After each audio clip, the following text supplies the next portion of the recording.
All right, ladies and gentlemen, Fab's in the house and welcome back to the channel. Today I'm in the house with the Commander Grenade G2 just to take care of it and clean it up and show you how to maintain such a beautiful toy. So go ahead, let's go ahead and start taking this part out, which is Zirk. This is a Zirk version. So this fella just, you see, it's fully disassemblable.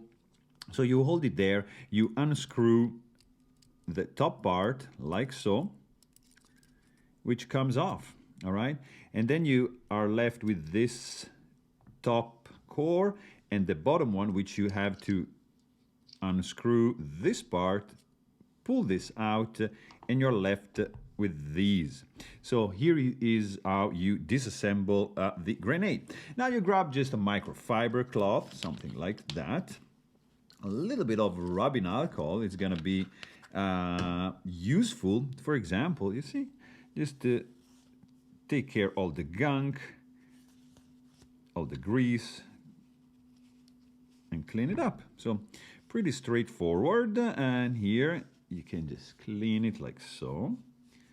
See, nice also to see the inside of a toy, I believe. So here also you can clean this titanium part and this fella as well on the inside and on the outside. There you go. And this guy too. So pretty much done. These are spring loaded. They go inside this piece. So you have these ridges just to catch and create this amazing sound. Here you have a lock, like a retainer ring, to take out the bearings on each side, all right?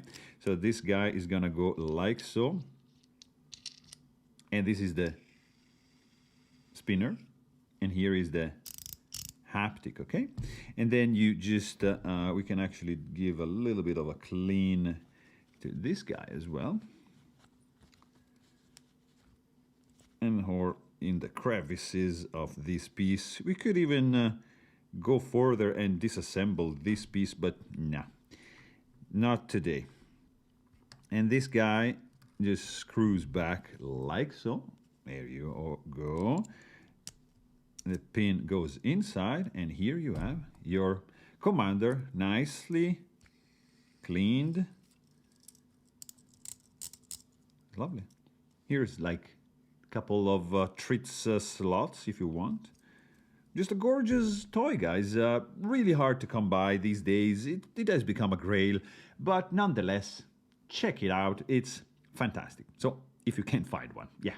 So there you have it. Really hope you guys enjoyed this video. Thanks for watching and stay tuned.